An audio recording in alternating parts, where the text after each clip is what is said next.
Sourcetable is a great tool to use to help you quickly and accurately clean your data. So I have this data set here with customer information, and obviously there are a lot of problems with this data.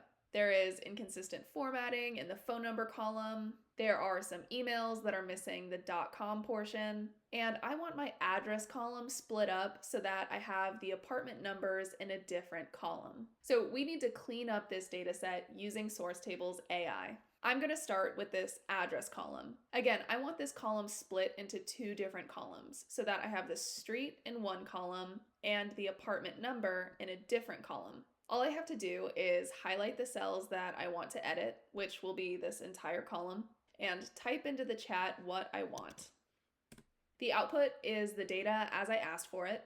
And if I scroll down a bit here, the AI assistant also gave me the Excel formulas that I can copy and paste into my existing data set. I'm just going to make things easy for myself and insert the table that the AI assistant generated for me.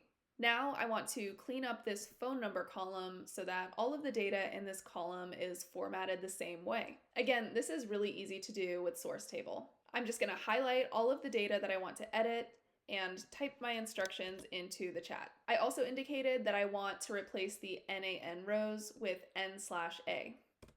And again, Sourcetable gives me the data set as I asked for it, and also the Excel formula needed to get this same output. If this were a very large data set, this data cleaning exercise would have taken me way too long to complete. So utilizing Sourcetable's AI for data cleaning is a smart way to save yourself a ton of time.